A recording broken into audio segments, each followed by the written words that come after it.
Peace, beautiful soul. Welcome back to my channel.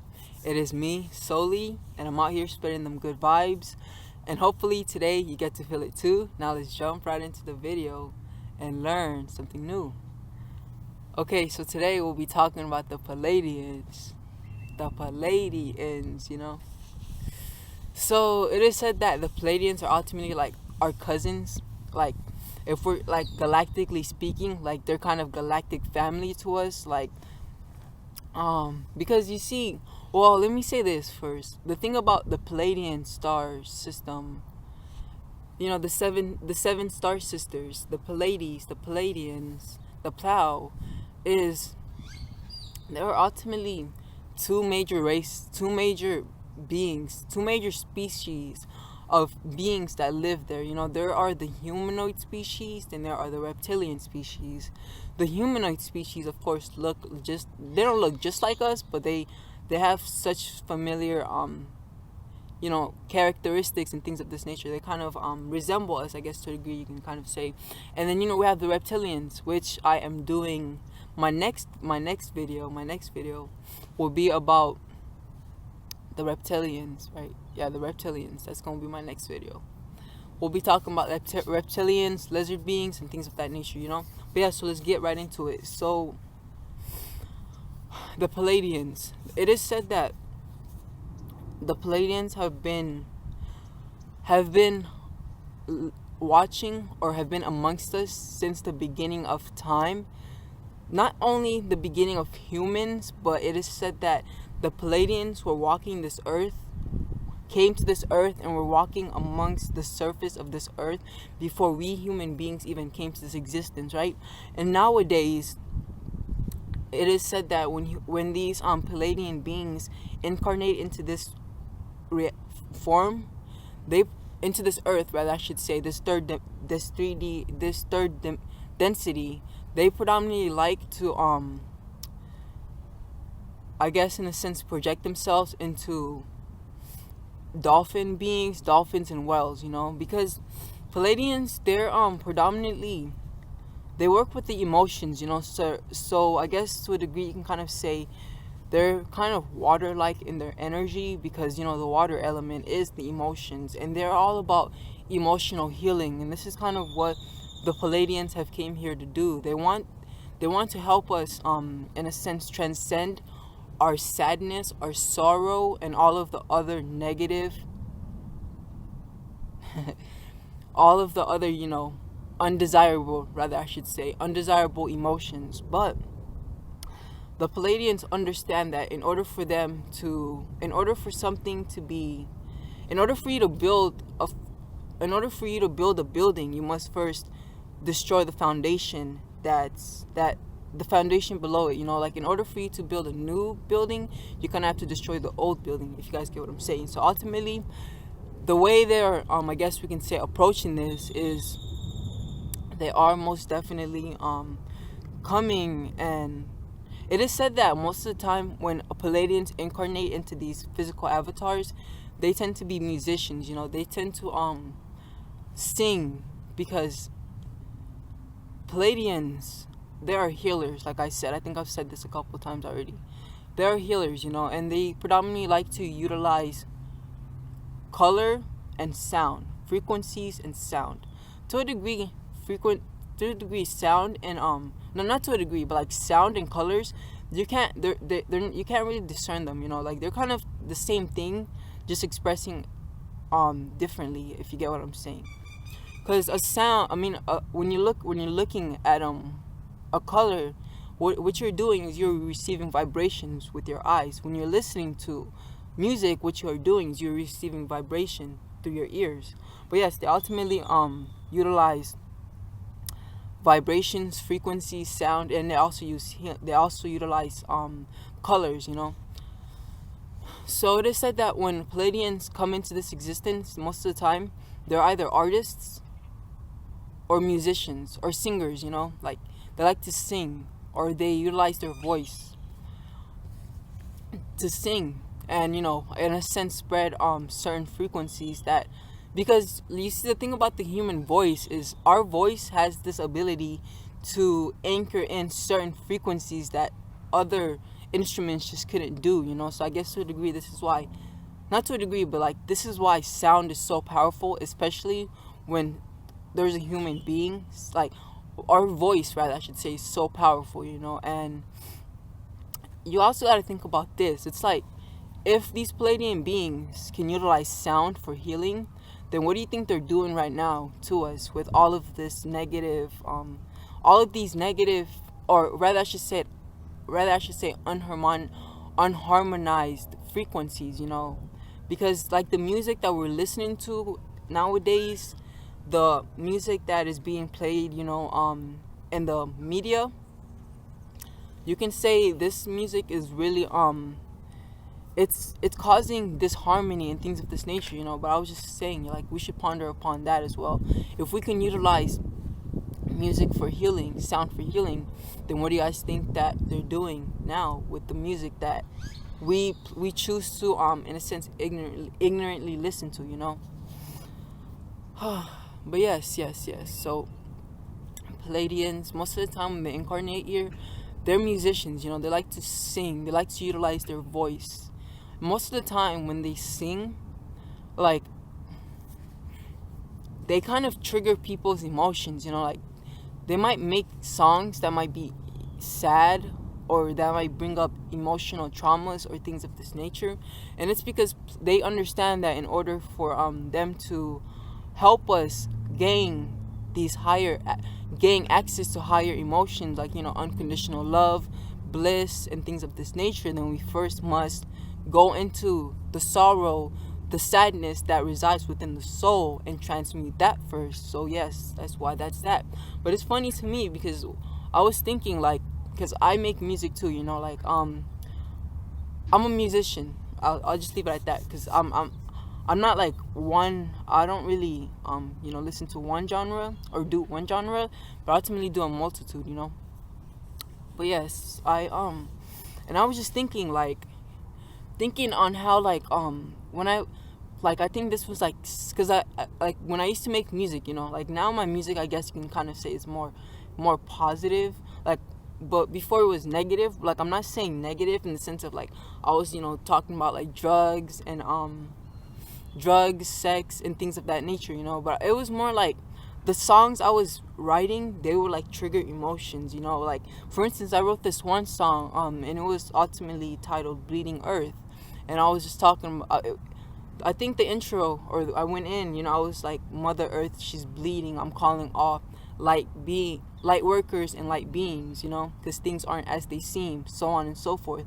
And, you know, like, I was just spitting some truths in that song, and I was just talking about how the animals were crying, and, well, the children were crying, and the animals were dying, and, like, you know, no one is really paying attention, and just things of this nature, you know. And it's like, it was very emotional, you know. And ultimately made this song for a school project of mine. And like, you know, so I played it in my classroom, and it was like, I guess to a degree it was triggering, and it did like tap people into their emotions and things of that nature, you know. But it's like, so I used to think, I was like, damn, like, cause you know, I talked to one of my friends and I shared some music with him. He was like, it's deep, like, I like the music, but it's not something that I would play, you know, like play out in public or whatever. And, you know, I was just like, damn, like, do I need to change the way my music is? But in actuality, it's just like, you know, I guess because one of the ways I channel is through music, you know. Whenever I write music, I'm like such a like medium or whatever, like the universe flows through me easily, if you get what I'm saying, you know.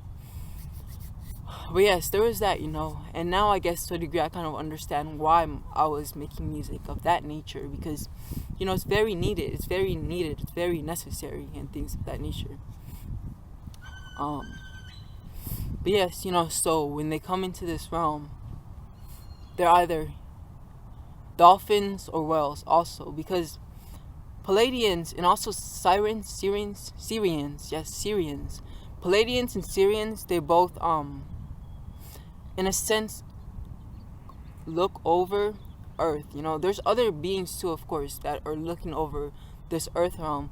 You also have to understand that to a degree, like, we human beings, we're still kind of babies I guess you can kind of say, and we're still developing, you know, and especially in this day and age, because right now the Earth is going through a transformation. We are moving from the third dimension to the fourth dimension, and then later on the fifth dimension, you know. And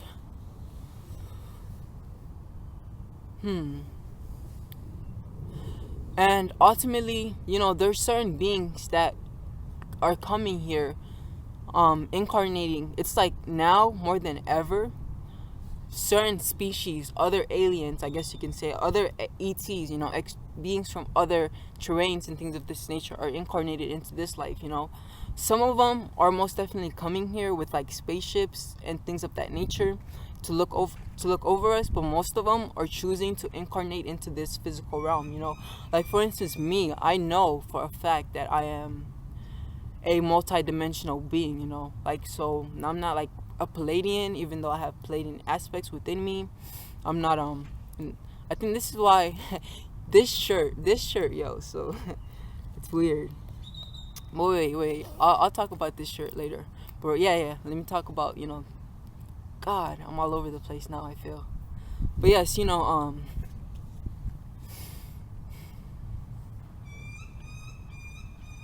wait, where was I? I'm a Gemini, you know, so like whenever I jump from one thought to another, I get lost, I guess you can kind of say. But I think I was talking about Pleiadians. Yes, right, Pleiadians.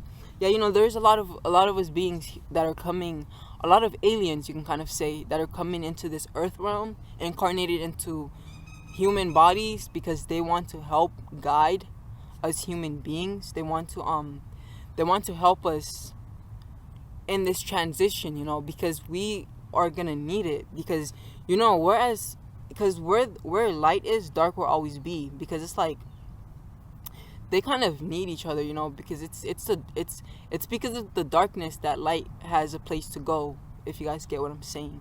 I kind of explained, I guess the way I explained it on my other video was like, we ultimately need the darkness as well, because it is the darkness that absorbs light, and without a little bit of darkness, we wouldn't be able to absorb any light, you know.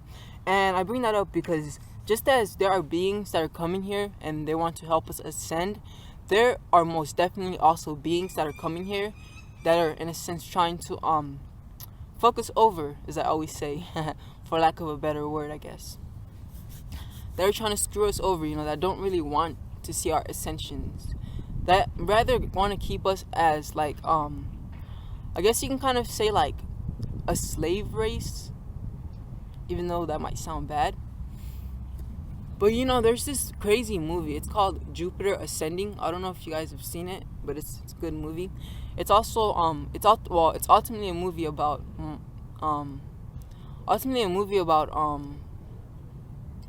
aliens and things like that, you know. But these were humanoid aliens, and in this movie they portrayed such a crazy concept, you know. The concept was ultimately like human beings are kind of like being farmed as a life source for this one other alien species, you know. But watch the movie, you know. It's like all these movies have different movies have messages within them, you know. It's like if you are open to seeing, then you will be shown, I guess you can kind of say. But yeah, Jupiter Ascending is an interesting movie. When we talk about like aliens and, you know, things of that nature, I ultimately I also enjoy watching, you know, Doctor Who, that one Britain movie, I think it is. I mean, that one Britain show, rather, I should say. But yes, back to the Pleiadians. Let me not get distracted. Well, let me first say this. Yes, with the other beings from other places incarnated into this lifetime, certain beings from other places are choosing to incarnating into earth bodies, so then they can help us with this transition, you know, because we are transitioning from a third dimension to a fourth dimension, and later on going to the fifth dimension. So ultimately the Pleiadians are doing this too, but the Pleiadians are already in the 4th dimension, but they're going to the 5th dimension. So the Pleiadians, the Pleiadian star system, the Pleiadian star system, like I said earlier, they actually ultimately have, it's very diverse, like they have a lot of species, I guess, in a sense you can kind of say, although there are most definitely kind of just two main like beings, like different types of beings. Like there's reptilians, then there's humanoids, but ultimately, like to a degree, with the Pleiades and the Pleiadian beings, they kind of are living in a more like unified consciousness type of society. Like for instance, Pleiadians, the beings from Pleiadians have a tendency to live way longer than us, and one of the reasons, of course, is because of their ascension of consciousness. Yes, but it's also because they live 100% in harmony with their planet, and like I really feel like while we're going through this process, like we're really gonna need to get on that shit too. Like we're really gonna need to understand that it is very important that we start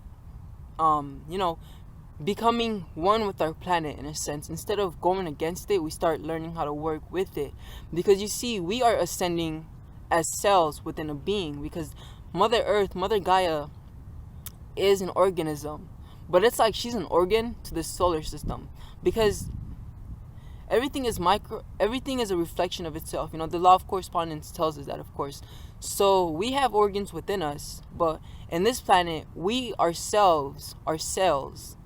Some of us make up organs, and then the earth herself is an organism, and then she, even though an organism to us, I guess you can kind of say, is an organ to the solar system, so on and so forth.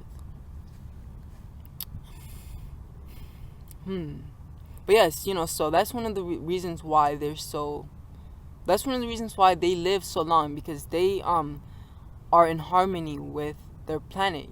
They live in harmony with their planet. And it is said that, I think I mentioned this already, right? That it's thanks to the, no, actually I didn't mention this.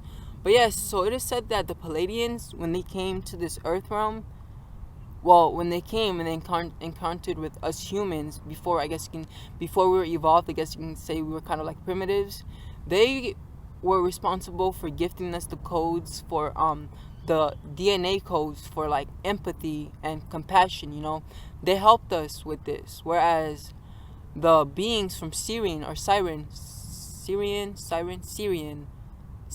the beings from Sirius rather, I should say, came here. The cat people, the feline beings rather, I should say, they came here and they gifted us with the codes for intuition, and I would assume that it was ultimately the reptilian beings that gifted us with logic, because logic, it does kind of correspond with our reptilian brain and things of this nature. But it's so interesting, it's so interesting. But ultimately, as I study this, I realized that genetic engineering has been going on, for like ultimately a minute now, and it's been going on like almost since the beginning of our existence, if you get what I mean. Like we have been getting genetically modified since the beginning, and this is still happening, like what I realized is, like, for instance, these GMOs, these genetically modified organisms, these foods that we're consuming, the stuff that they spray, and the information we are receiving in this day and age, this is also a form of genetic modification. We are also getting genetically modified.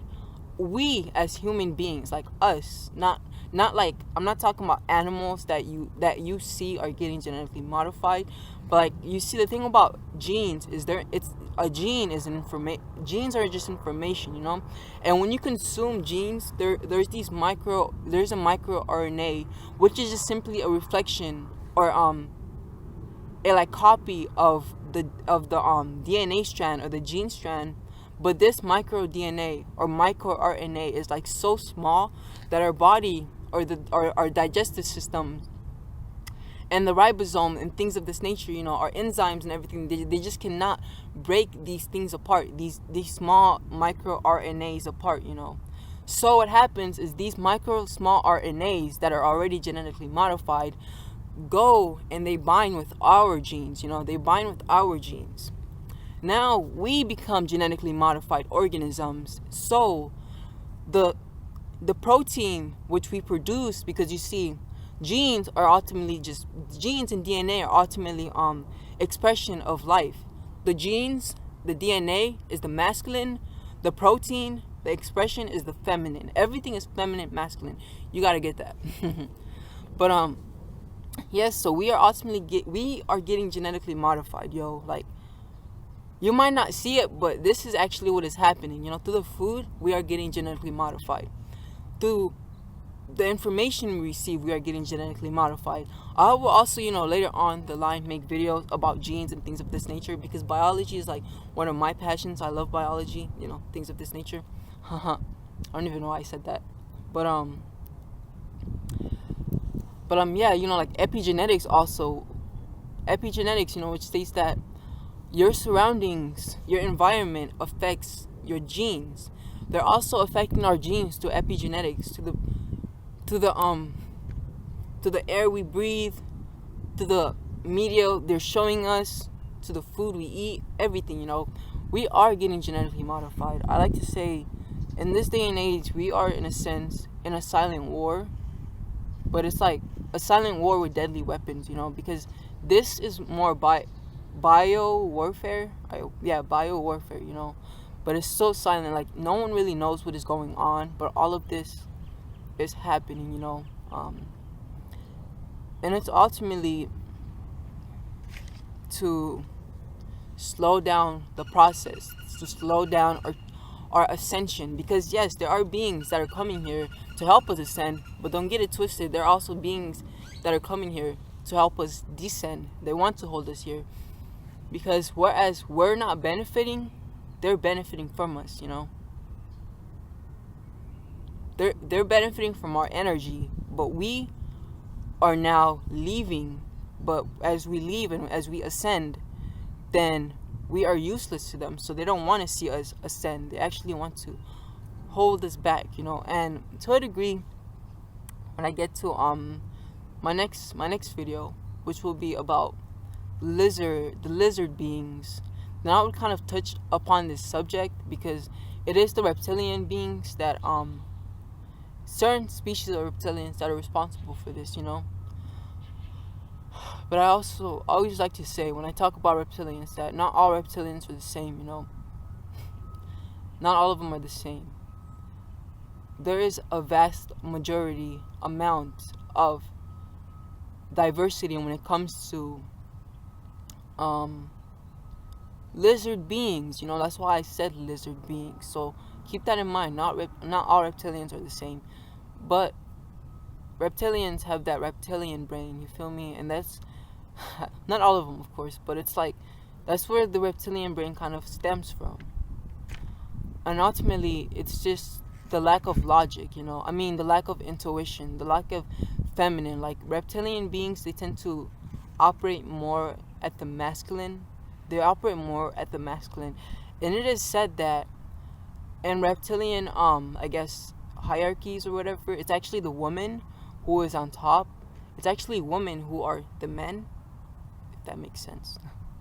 Like, it's actually the women who are in control, you know. It's like the women who call the shots. It's like the women who hold the masculine energy. And it said that it said that the men are solely produced for sexual purposes and reproductive purposes, you know. But yeah, it's crazy. But yes, I'll talk about that when I make that one other video, right? But yes, Pleiadians. God damn, I need to structure this shit. I need to ground myself. Pleiadians.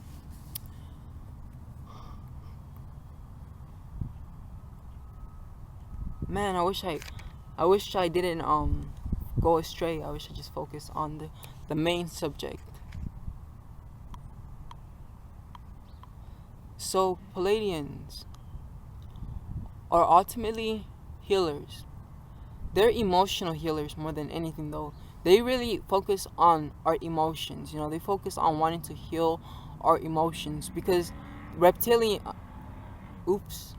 Pleiadians, they hold the energy of unconditional love. From the Pleiades constellation or star system, it is said that as they are ascending, you know, they will step more into this unconditional love frequency, because yes, unconditional love is a higher emotion, but it also is a frequency in of itself, you know. And it is said that as these beings in a sense evolve and ascend into the fifth dimension, they will, I guess, in a sense, anchor in that unconditional love even more. But you see, one of the things they are responsible for doing, or rather I should say the stars are responsible for doing, the Pleiades stars are responsible for doing, is like they emanate frequencies of love and understanding, you know.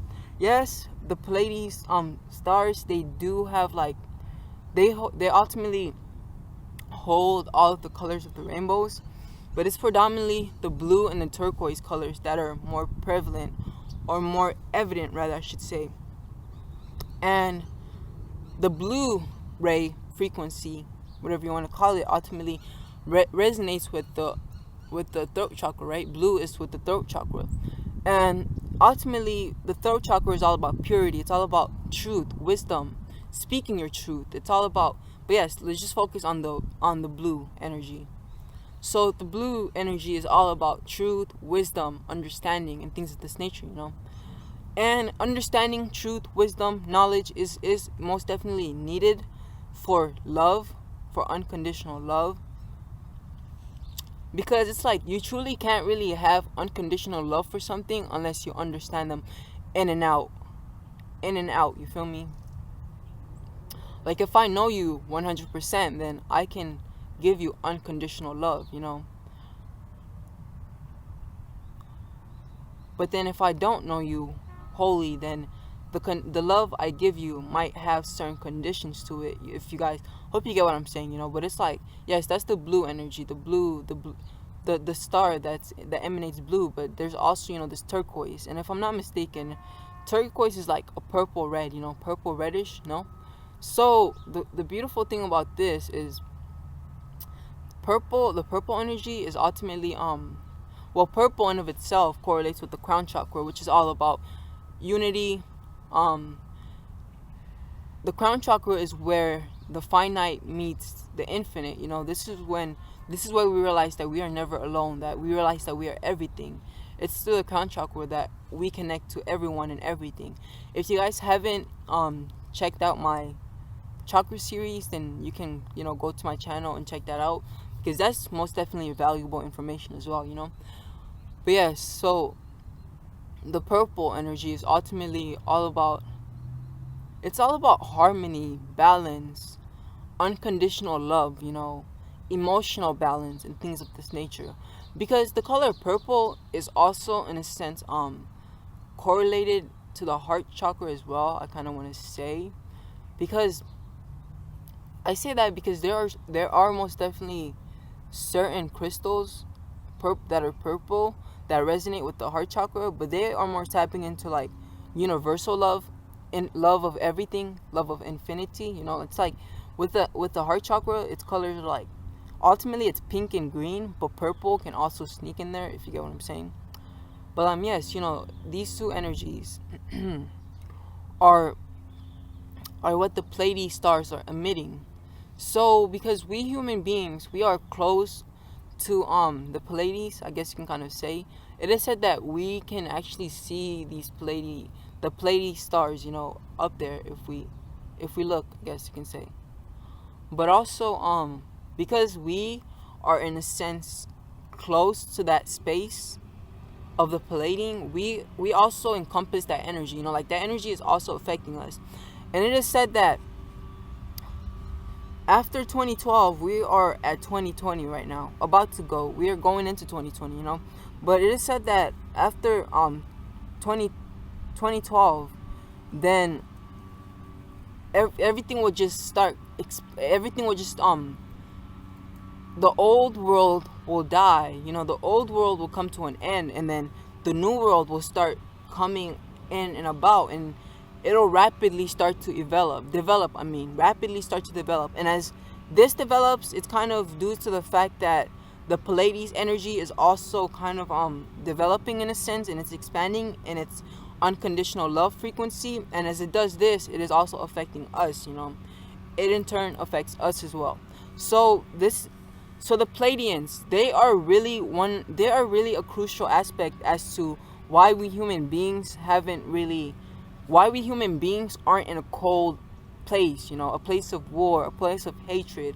Because you can see that there are certain entities out there that are trying to, in a sense, drive us towards this area, or this to this way of life, you know. But there is something out there that is not letting it be, if you get what I'm saying. This is ultimately, you know, us beings who decided to incarnate here to help humanity, and to help and show them what unity is, you know. Like, I really feel like ultimately that's my message, you know. Like, that's like, out of everything, I feel like unity is like the most important thing. And it's like, once you understand unity, you're unstoppable, you know, you're unfuckable. It's like, period. But it's like, once you understand unity, then fear goes out the window. Because me understanding unity, I understand that I am those evil entities, you know. Like, I am those reptilians, demonic beings, and things of this nature. I am the light, I am the dark, you know. But that's another video, I guess you can kind of say.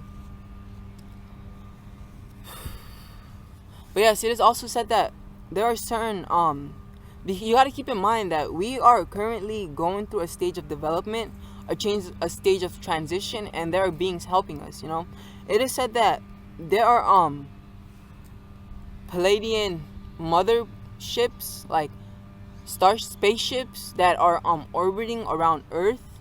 And these Pleiadian ships, they're huge motherships, but they're a four-dimensional, and they're fourth dimensional, you know. So I also want to talk about dimensions and what it means to, like, go from one dimension to another, you know. So ultimately, when we change dimensions, when we shift from one dimension to another, what is happening is the atoms within us are like this, and then they start going, well, let me just use words, what the fuck. So the atoms within us start vibrating at a higher frequency. They start vibrating faster, you know. And as they vibrate faster, we ourselves, in a sense, our energy becomes lighter, and we ourselves are like shifted into another dimension, another consciousness. And like we know, your mind is simply a reflection of your body. So if your body is going like this, then it is affecting your mind, and your consciousness also awakens, your consciousness also lifts, it rises, I guess you can kind of say. But yeah, you know, that's what ultimately raising your vibration is. Like, for instance, when I remember I did this fast, you know, and it's crazy. It's like, I did this fast, you know, where I didn't eat. I did a fast for like 6 days in total. It was like a water fast, like a liquid fast, I guess you can say. And I didn't eat nothing for 6 days, you know. And I had to practice a routine, you know, where it was like every day I would wake up, I would go outside, I would meditate, I would ground myself, then I would sun gaze. And I did this, you know, and it was like I did this repetitively throughout the whole time, because in a sense this was my sustenance, or whatever you want to call it, my nourishment, rather, I should say. And I did this, you know, and as I was in a sense letting go of the earth element. I mean, I am earth, you know, so you can't really 100% let it go. But as I stopped consuming earth, my vibration started rising, because my density was lightening as well. So my vibration also started rising up, if you guys get what I'm saying. And you know, I started perceiving my light body. I started seeing light around me. I started and I just felt amazing. I was just so fucking happy. I was so blissful. You feel me? It was insane. Woke up, and it was raining, and I was walking in the rain, and I was just so happy, feeling the rain on me, so content, you know, just with life, I guess you can say. And it was such an amazing feeling. yes, I guess to a degree you can kind of say that's what raising your vibration is, you know. But I also want to say, like, to me, I feel like I've been to the I've raised my vibration immensely, you know. Like, I've done so many things that have risen me to the highest peaks, if you get what I'm saying. Like, I've experienced certain things that we human things we human beings we human things we human beings don't think we can experience, you feel me? That is, in a sense, we have been made programmed to believe that it's unreal, you know. But like, to a degree, I also like to so with me, in a sense, it's like I kind of know how to descend and ascend from the ladder. But like, I really do feel like it's not really about you going up, up and about and then staying up there. But I really feel like you really have to learn how to, you know, like, ascend, but then be able to go back down and help others lift them up, you know. And this is kind of the Capricorn energy, the goat climbers, the mountain climbers, rather, I should say, the mountain climbers, you know. When we are talking about esoteric astrology, and when we're talking about Capricorn and their esoteric or evolutionary self, because Capricorn is ultimately the goat climber, they're all about getting shit done, you know. So when a Capricorn is a philosopher, they're all about getting that information, you know, receiving that information, getting enlightenment and everything. But like, the Capricorn, who has, in a sense, ascended and evolved, knows that once it has received its information, it now must descend back to the common people and help them rise back up, you know. And to a degree, I really feel like this is ultimately the goal, you know. Like, it's not about light. Dark is also necessary, you feel me? Darkness is also crucial, because like I said earlier, it's not that I'll just leave it at balance. I'll just leave it at the yin and yang, okay? The yin and yang. There's a reason why that symbol is so well known, because it's like so truthful. There's truth in that symbol, you know. But yes, Pleiadians. Pleiadians also resemble us, you know. They kind of look like us. They're humanoid, so of course they're gonna look like us. So it's like they look like us, but they're very gorgeous. They're very beautiful beings, you know. And they're, in a sense, a bit taller than us, and they have almond-shaped eyes. So it's like, if, you know, a Pleiadian was to walk amongst us, we wouldn't particularly perceive them as an alien, even though we would think they're exceptionally beautiful, but we wouldn't particularly perceive them as aliens. But yes, Pleiadians, they're very heart-centered, you know. They're very loving beings. They want to love, and they know how to love, you know. They are all about that love energy, and that's kind of the energy that they are emitting, you know, emitting from their constellation, from their star system. They emit that unconditional love frequency out into the universe, and we are receiving that love frequency also, right? Now back to the spaceships, because I just kind of, you know, went all over the place once again, so I didn't really talk about the spaceships and why I brought that up. So it's ultimately said that, you know, these Pleiadian beings are in the spaceships, you know. They are in a sense hovering around this planet, and they have these frequency technologies which they are using to in a sense emit this energy of harmony, love, and things of this nature down into this earth, down into the magnetic field of Mother Gaia. And it is said it is thanks to these energies that certain catastrophes have not happened, you know, because there have been times when we have predicted something bad is going to happen, and then it didn't happen. And this is ultimately said it's because of these energies that the Pleiadians are gifting us, I guess you can kind of say. Now what else can I say about Pleiadians? Dolphins. So, dolphins. Really, nigga?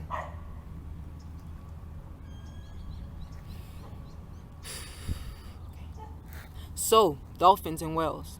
It is said that, like I mentioned earlier, when these Pleiadian beings incarnate into this lifetime, ultimately, one of the avatars they like to utilize are dolphins and whales, as they are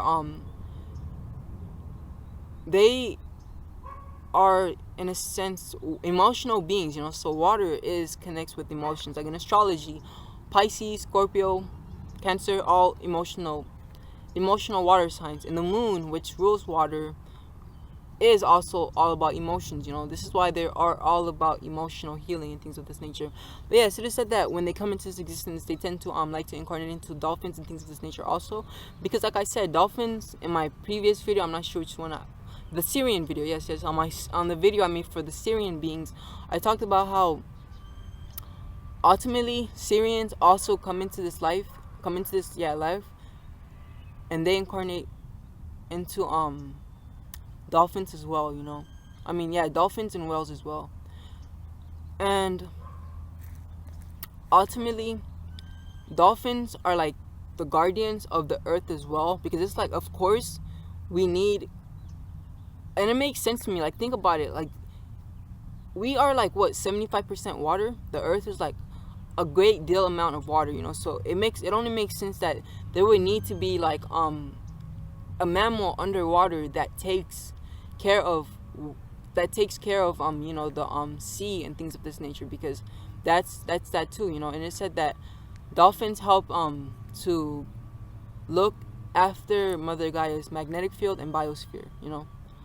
But yes, it is said that Pleiadians, they also incarnate into this lifetime as dolphins, but they also have the ability, in a sense, to transform into mermaids and things of this nature.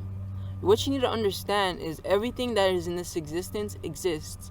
Like, yes, imagination is a real thing, but whatever is in your imagination came from somewhere, you know, Everything that is in this realm, in this reality that we see in the big screen, in the movies, that shit exists somewhere. Like, don't get it twisted, you know. Because if it didn't exist, then how would we fathom it, you know? Like, try to fathom the unthinkable. Try to think of something that's not thinkable, something that it doesn't exist. Like, what I'm getting at, everything is energy, you know. Everything is energy, and energy is not energy is never destroyed, only transmuted. Energy is never destroyed or created. It's only transmuted, transformed, and things of this nature, you know. So our thoughts, for instance, are energy. We can never create new energy, so we can never create new thoughts. We are only receiving thoughts. That's it. That's just what I wanted to say, you know. But ultimately, Pleiadians, they also want us to, in a sense, get in synchronized with the dolphin frequency, I guess you can say. The dolphins and things of this nature. Work with the dolphins, because the dolphins, they hold this energy of unconditional love, you know, and dolphins can truly really help us to tap into this energy and truly help us transform and transmute our karmic ties, I guess you can kind of say.